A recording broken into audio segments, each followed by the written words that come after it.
Justice काजी फाइज ईसा के खिलाफ जो रेफरेंस था उसको आज सुप्रीम कोर्ट ने कलअदम करार दिया है। इस वक्त हमारे साथ मौजूद है पाकिस्तान के साबिक वजीर आजम शाहिद खाकान अब्बासी साहब। शाहिद खाकान अब्बासी साहब, बहुत बहुत शुक्रिया आपने हमें ज्वाइन किया।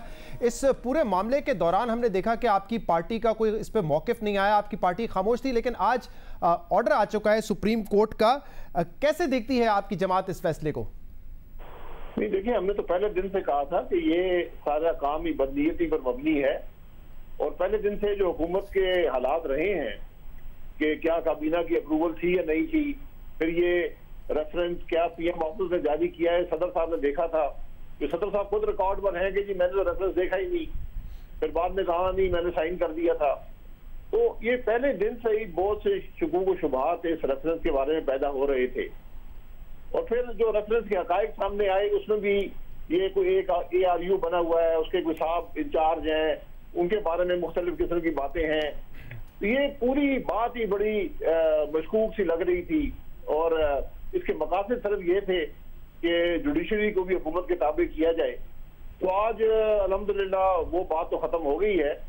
अभी तो डिटेल जजमेंट आएगी तो उसमें सही पता चलेगा कि क्या एक्शन सुप्रीम कोर्ट ने रिकमेंड किए हैं, क्योंकि रेफरेंस तो क्वाश हो गया, लेकिन अब जो लोग इसको बनाने वाले थे, जो उनकी बदनीयत की थी, उस पर सुप्रीम कोर्ट क्या करता है ये देखना पड़ेगा। अभी शहजाद अकबर साहब मेरे साथ मौजूद थे, उन्होंने कहा कि इस फैसले में शॉर्ट ऑर्डर में एटलीस्ट ये नहीं लिखा गया है कि ये बदनीयती की वजह से इसको कलअदम करार दिया है। लेकिन आज एहसन इकबाल साहब ने ये कहा था अपने ट्वीट में कि ये गैर कानूनी इकदाम था और इसकी जिम्मेदारी कबूल करते हुए वज़ीर आज़म को मुस्ताफ़ी हो जाना चाहिए। एहसन इकबाल साहब, अभी इसको क्यों कहा जा रहा है कि ये गैर कानूनी इकदाम था? वो कह रहे हैं कि हमारे सामने एक कंप्लेन आई थी, उसको हमने वेरीफाई किया, सुप्रीम जुडिशल काउंसिल भेजा। इसमें गैर कानूनी इकदाम किस वजह से इसको करार दिया जा रहा है आपकी तरफ से? जी देखें, इसकी डिटेल जजमेंट आने दें, उसमें बड़ा क्लियर होगा। और देखें, हुकूमत की बदनीयती तो सामने आ गई है कि जहां पर मुल्क के इतने मसाइल हैं, हुकूमत ने एक फ्रिवलस पिटीशन की, रेफरेंस दायर किया एक सुप्रीम कोर्ट के जज के खिलाफ। उसके क्या मुहर्रकात थे इसमें? चूंकि कैबिनेट फैसला करती है, वज़ीर आज़म का फैसला होता है, वो इसके अंदर मुलव्वस है। उनके ये तमाम ये जो लोग मुख्तलिफ किस्म के उन्होंने रखे हुए हैं ये मुलव्वस है। फिर सदर साहब ने भी बगैर उसकी जांच पड़ताल किए उसको आगे भेज दिया। उनका भी काम था कि कम से कम ये जरूर देखते कि इसके अंदर क्या लिखा हुआ है, उसमें कितनी जान है, क्योंकि ये तो जाहिर हो गया कि उसको जो क्वाश कर दिया गया, जिस तरह क्वाश किया गया है, उससे मुझे पूरा यकीन है कि जुडिशल काउंसिल ये फैसला करेगी कि इसमें हुकूमती बदनीयती शामिल है।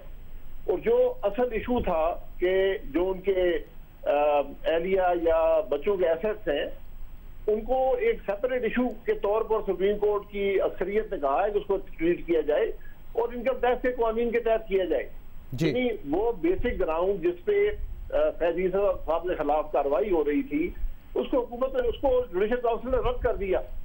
तो हुकूमत की बदनीयती बड़ी वाज़ेह है। आप प्राइम मिनिस्टर तो इस्तीफे देने में बहुत से और मौके भी हैं, ये भी उसके अंदर शामिल कर दिया जाए। लेकिन अब्बासी साहब, इसी जजमेंट में एक ये विंडो तो खुली है ना कि अगर FPR जब इसकी कार्रवाई करेगा और इसके बाद उसकी रिपोर्ट जो है सुप्रीम जुडिशल काउंसिल तक पहुंचाई जाएगी, और अगर सुप्रीम जुडिशल काउंसिल ज़रूरी समझता है कि इसमें किसी ना किसी किस्म का कनेक्शन बन सकता है जस्टिस फाइज ईसा के साथ, तो फिर इस पे 209 के तहत जो है सू मोटो ले सकता है सुप्रीम जुडिशल काउंसिल और कार्रवाई हो सकती है। ये विंडो खुला रखा है इस जजमेंट में? नहीं, जो मेरी रीडिंग है कम से कम वो ये नहीं है कि उन्होंने इस पूरी चीज को अलहदा रखा है। जो इनकम टैक्स का ऑर्डिनेंस है उसके तहत इसको डील किया जाएगा। जो उन्होंने सो मोटो की विंडो तो हमेशा ओपन रहती है, वो तो सुप्रीम कोर्ट के पास होती है। तो सो मोटो हो सकता है वो लोगों के खिलाफ एक्शन ले जिन्होंने ये सारी बदनीयती की है। तो मैं तो उसको उस तरह देखता हूँ। अच्छा अब्बासी साहब, एक ये लार्जर इशू है और सियासतदान इस पर अक्सर बात करते रहे कि हमारा एहतसाब तो होता है, वो FIA भी करता है, अदालतें भी करती हैं, NAB भी करता है, लेकिन फ़ौज का एहतसाब फ़ौज का इदारा खुद करता है, अदलिया में जजेस का एहतसाब अदलिया खुद करता है।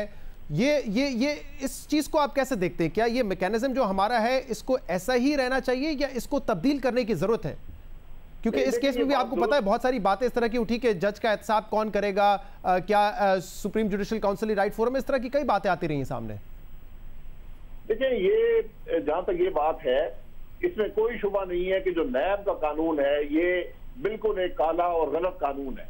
जो इंसाफ के तकाजों से मुतसादम है, जो आइन से मुतसादम है, जो इस्लाम के सुलूक से मुतसादम है, और वो उसका इतलाक सिर्फ होल्डर्स ऑफ पब्लिक ऑफिस में होता है। तो मेरा ख्याल है कि ये जजमेंट शायद नैब के खात्मे का भी जरिया बनेगी, क्योंकि वो एक ऐसा कानून है जो किसी और को इतलाक जिसका नहीं होता। बाकी आप देख लें कि सुप्रीम कोर्ट खुद कह रहा है कि अगर आपके पास कोई शिकायत है जो इनकम टैक्स कानून के मुताबिक है, तो आप इनकम टैक्स कानून को इस्तेमाल करें। आप रेफरेंस क्यों फाइल कर रहे हैं? और जो होल्डर ऑफ पब्लिक ऑफिस होते हैं उन पर तो एक लाजमी होता है कि इलेक्शन कमीशन को हर साल अपने असासे वगैरह उसका वो उनको लिख कर देते हैं, उनको डिक्लेयर करते हैं। ये वाहिद सिर्फ सियासतदान करते हैं जो इलेक्टेड होते हैं, और कोई भी नहीं करता। ना फौज करती है, ना ब्यूरोक्रेसी करती है, ना जुडिशरी करती है। तो मेरा ख्याल है कि इंसाफ के तकाजे, बल्कि जजमेंट के आखिर में जो लिखा हुआ है कि जज पर भी उसी चीज का इतलाक होगा जो एक आम आदमी पर होगा, और इसी तरह सियासतदान को भी आप अगर आम आदमी समझेंगे तो कानून तो सबके लिए बराबर होना चाहिए।